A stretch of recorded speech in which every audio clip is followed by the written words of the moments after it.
Hey, and we are live. Hey, folks, thanks for tuning into the BAMF podcast. I am your slightly disheveled host, Mike Lafferty. And here we're having a very special Starfinder themed podcast, and Mr. Robert G. McCreary from Paizo is here. And what is your exact job title right now, Rob? I'm creative director for Starfinder. Well, all right. Very cool. And you are here to talk to us about, do you want to set it up or should I? Starfinder on Alexa. Boom, look at that press release. Look at Nathan Fillion's handsome face. And tell us what's going on here. Well, we have just, in the past month, we've launched all of the episodes for our Starfinder on Alexa, which is basically a way to play Starfinder by voice on the Alexa, on the Amazon Alexa. So we've got voice actors, as you said, like Nathan Fillion is in there, who've recorded all this dialogue, and you get voice prompts, you make a character, and you play through. It's not exactly like playing at a table with your friends, but it's like playing with one computerized friend a little bit and done all by voice. So it's a really interesting kind of new way to look at role playing and to experience that. Nice. So Nathan Fillion and Laura Bailey are back for the second half of the season, alongside a veteran voice class including Kevin Pariseau, Elizabeth Evans, Allison Johnson, Elsie Ganser, and Lauren Fortang. Well, cool. I recognize many of those names. Go ahead. Sorry. No, we worked with Audible Studios for the casting on this, and so we had a lot of people listen to a lot of voices and everything, and trying to pick the best voice to match up with some of these characters and everything. So that was a lot of fun to get all these, and great people, really professional and really awesome work they did bringing to life all these characters. Cool. So let's say I'm a guy at home and I'm dying from the boredom induced by COVID lockdown, and I say to myself, how can I get some engaging science fiction fantasy role playing going on with my Alexa device? It sounds like what I want to do is pick up the Alexa skill from the Amazon store, and I can probably ask Alexa how to do that, and that's how I get that fun in my ear holes. Is that the best way to do it? That's correct. Okay. And you can say, Alexa, open the Starfinder game, and that should get started. Of course, you can go online to Amazon.com and look for it that way as well. And of course, you don't need it. It works best with an Alexa device, I would say, but there are apps. So you can download an Alexa app for your phone or your PC if you don't want to, if you don't have or you don't want the full Alexa device, and that will still allow you to do it. It's currently available just in the US and the UK right now. And I hope I'm speaking softly enough so that Alexa in the next room isn't opening this up while I'm over here. That is a worry I have often spoken with Owen about. Is there have been times where we've been chatting online and I cannot say the words play or Starfinder combined when talking with him online. It is very true. Luckily, with my new setup here in the bunker, the Alexa device is more that away. So far, at least, we have not accidentally set her off. Cool. So, Rob, this is a series of adventures. What adventures were adapted or written for this series of episodes? Well, that's a very good question, Jacob's there. So this is primarily taken from the first volume of the Dead Sons Adventure Path, which was our first adventure path for Starfinder, and also the first adventure incident at Absalom Station, which I wrote. But before that, actually, there's a free pilot episode, and that is taken from the adventure Scoundrels in the Spike, which is the solo adventure in the Starfinder beginner box. And so that was written by Amanda Hammond. That's when you go in there. So you start off with that. That's the free to play episode, lets you make up your character, kind of get an introduction to the setting and how it goes. And then it moves into Incident at Absalom Station, and so all 6 episodes are 6 installments of this one adventure, the first adventure. And James L. Sutter, former creative director for Starfinder and a writer for Paizo, translated all of the scripts from the adventures for the tabletop game. He translated them into Alexa scripts and did a great job, added content in places, added some new characters, that kind of thing, to really tell the whole story in this new media format. So how much does an episode cost after the free one?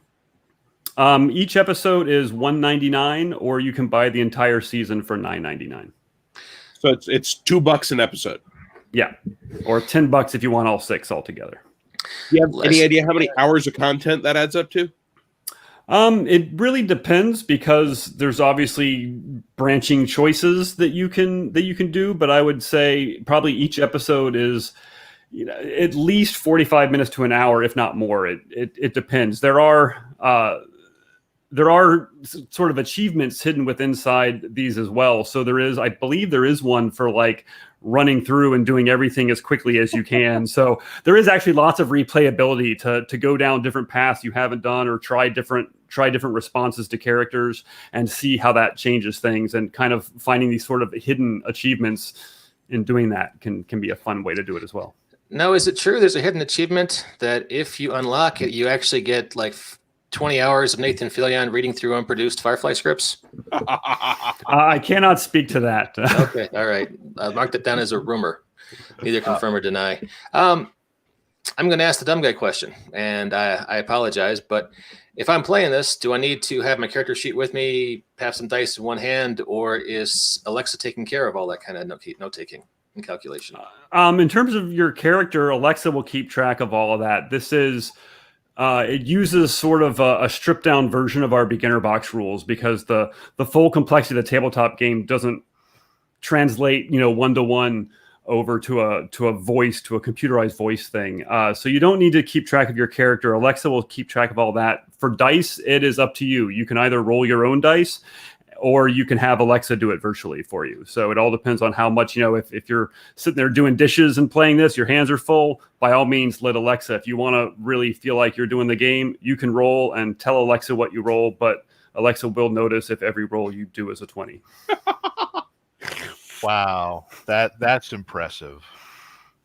I honestly, I've been more and more amazed at this technology, and with a lot of talk online about,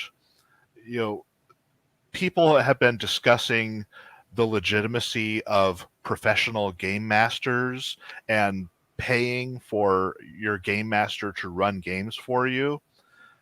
$10 for an entire adventure path is stupidly reasonable. It is ridiculous how much content that amounts to, because I've read these books. This is a great series of adventures. Well, I want to make one correction, which is that these 6 episodes are just the first adventure of the adventure path. It's not the entire adventure path, because it does take time, but they make up the first adventure of the adventure path. Well, that being said, just the first adventure of Dead Sons establishes so much of the feel and flavor of Starfinder, and it gets you right into the action and the intrigue and how big the world is, despite only being a solar system. There is so much content just in that one adventure. $10? Yeah, sign me up. Yeah, Rob, for people who might not be well established in Starfinder, the first adventure is called Incident at Absalom Station. You wrote the original pen and paper version. Can you talk a little bit about what Absalom Station is and what people can expect to encounter in a Starfinder adventure? So if someone's encountering Starfinder for the first time and they're thinking, do I want to do this Alexa thing? You can give them sort of the elevator pitch of what the setting is like and what is Absalom Station.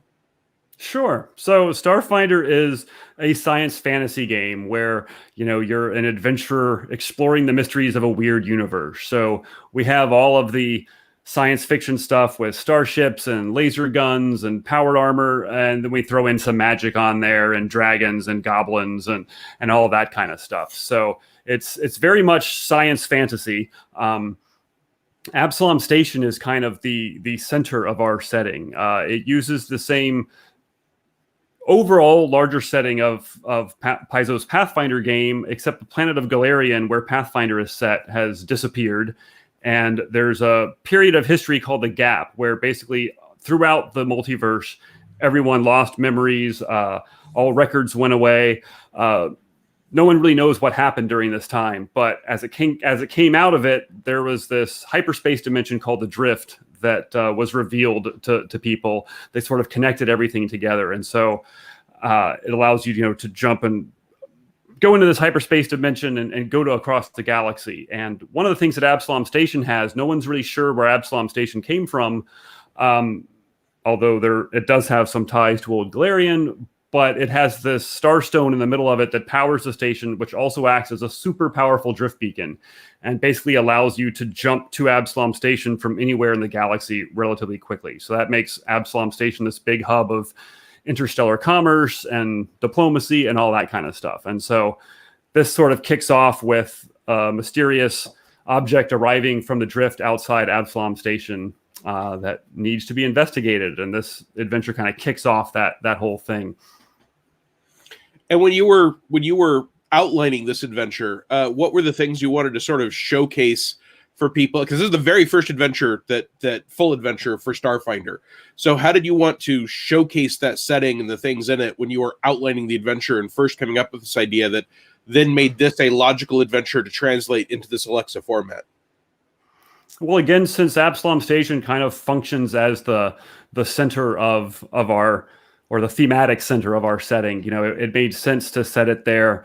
You start off, I guess it's not really been spoiler because it's been out for a while, but you connect with the Starfinder Society, which is a group of explorers that goes and explore things. And certainly as the adventure path goes on, it sort of expands and gives you more and more of a sense of the size and scope of the setting.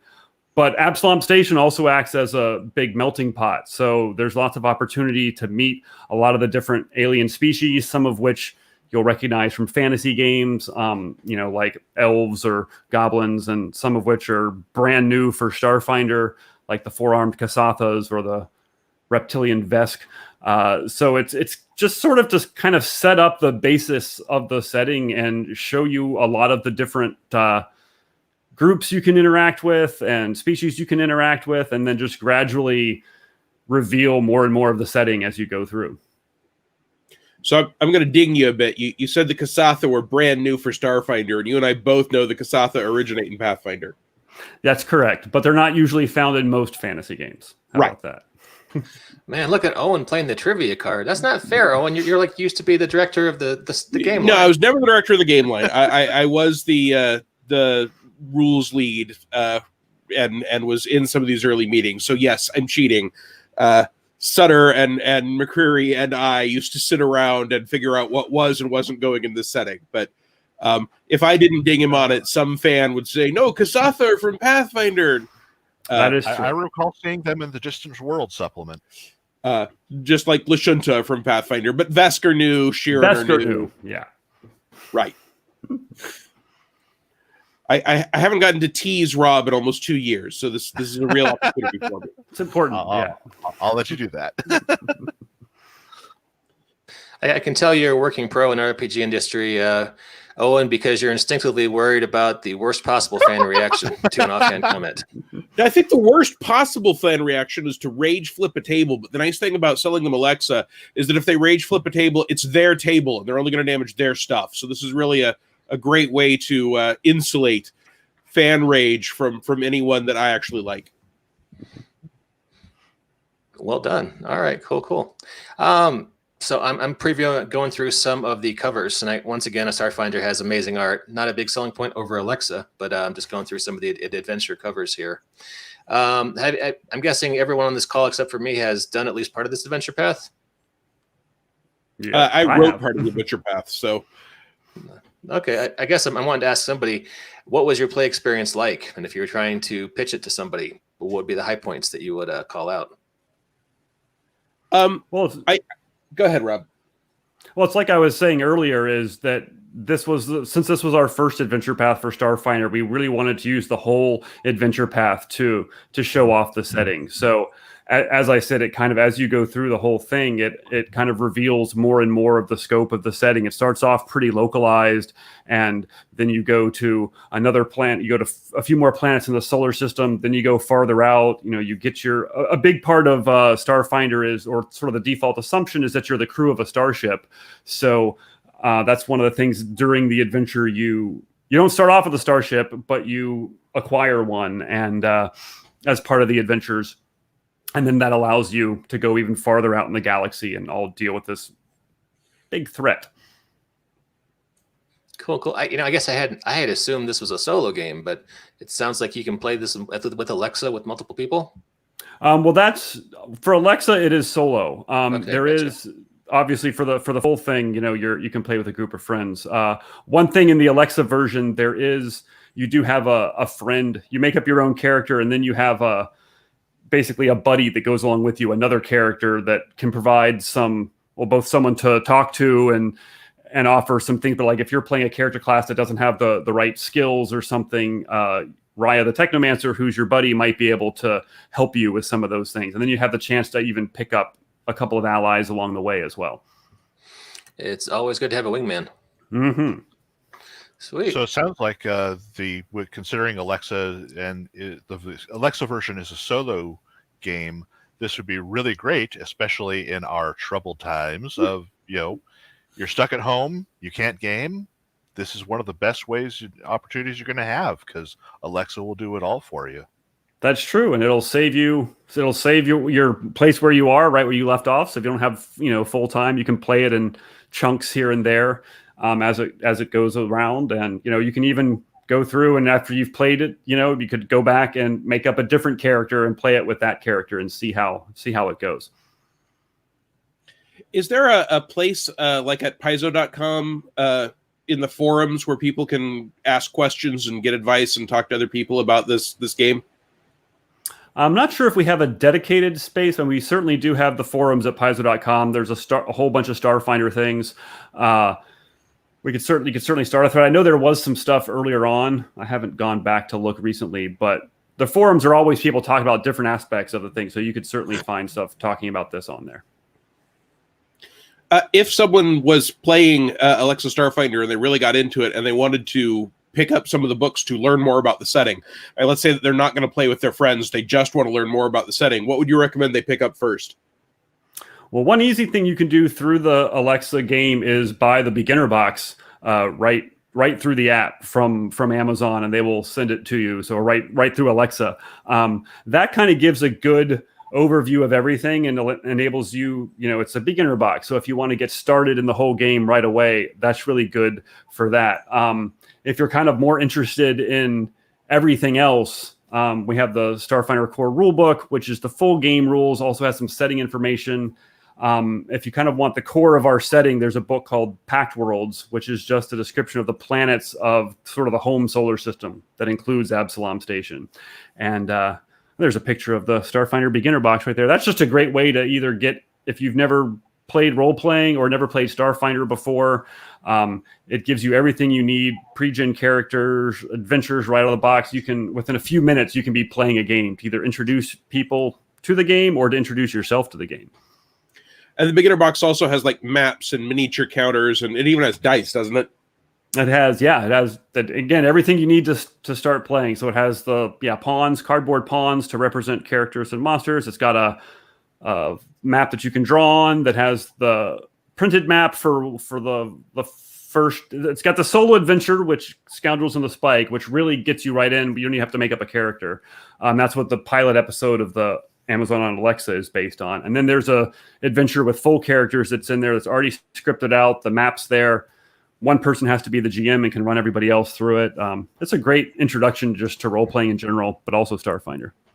And, Christmas is coming up, or Solstice, Kwanzaa, for those of you who engage. So, something to keep in mind. Well, hey, Rob, it's been a real pleasure having you on here. Getting towards the half-hour mark, any closing thoughts or things we'd like to emphasize before we sign off about Starfinder on Alexa? No, it's just give it a try. It's a really fun way, a new way to try things. We have these 6 episodes out. We haven't announced any plans, but we're definitely looking forward to the future and seeing what sort of things we might do with this. And if nothing else, if you haven't tried Starfinder or you've never tried a role-playing game on Alexa, which I don't think anyone's done it before, I would just recommend it because check out the pilot. It's free and see if it's for you and just have a little bit of fun, Sweet. And I've got if you've got family and friends who don't understand what a role-playing game is, it's also a really low-impact, easy way to give them some idea of what a role-playing game feels like. That's a good point. I did that with my family when the pilot episode first came out, and because Alexa asks you the questions and you just respond to the prompts and everything. So it's very low barrier to entry once you have some kind of device that can play it. And we're not traveling much this holiday season, so once again, something to do, with the people inside your bubble who might be coming over. So that's fun. And hey, this is a cover for the final adventure in the Dead Suns arc, which looks like the author of that is familiar to me. Yeah. How you doing? Yeah. So many undead. Well, it is an Empire of Bones. I don't think there being undead in it is really a giveaway. That's not really a spoiler, is it? No. In case anyone's not aware, The Walking Dead has some zombies. Just so. Yeah. In fact, in the Pact Worlds, there's an entire planet of undead. So it's there's plenty of undead to be had in Starfinder. Space zombies, the best kind of zombies. So, all right, sweet. Owen, any final thoughts, sir? Is there anything we could? So you and I are now both on video, and traditionally, when we're both on a video about Starfinder, we accidentally leak something. I no longer have that kind of information to leak. Is there any other Starfinder news you want to know? Make sure people know about upcoming playtests or books that are just announced. Well, we do have this is not a leak. I'm not going to leak anything, but we do have a playtest for a new class happening next week. We posted about it earlier, so starting, I believe it's supposed to be, next week we'll have a new class playtest for Starfinder. So head to paizo.com to learn about that if you want to try out a new class. And what's the class? That is the precog. Ooh. Awesome. I knew you were going to say that. That's actually something I was curious about, considering the Alexa uses a lot of the beginner box stuff and the core rules stuff. Does Alexa also utilize the advanced the character advanced operations manual? No, it's based on because this was all completely brand new trying to program Alexa this. We were looking at different ways with the Alexa team on, how did we want to translate the game? And we basically looked at the beginner box because it has more streamlined rules was an easier port over, but even then it's not completely the same because you've got there's certain, I guess, the way that technology works, or the Alexa technology works, it has to be programmed. It's not like having a human GM who can, just respond to anything. You have to kind of program the responses into Alexa. Right. So no, I get that any system is going to have its limitations, but still it's pretty impressive what is all available. Definitely. And here you can see, our that's the current page for the playtest coming on November 16th. So that's when we'll have our new precog class up to playtest and excellent run it through its paces. Just 4 short days. So, all right. Well, hey, we actually had an audience for this, which is always nice when that happens. Thanks to everybody who was watching out there on Twitch or Facebook or YouTube. Looks like we have a good mix of all three. Rob, appreciate your time, sir. Thank you. Jacob and Owen, always a pleasure to have you guys on. Thank you, sir. And to all our listeners and viewers out there, we'll catch you next time on the BAMF podcast.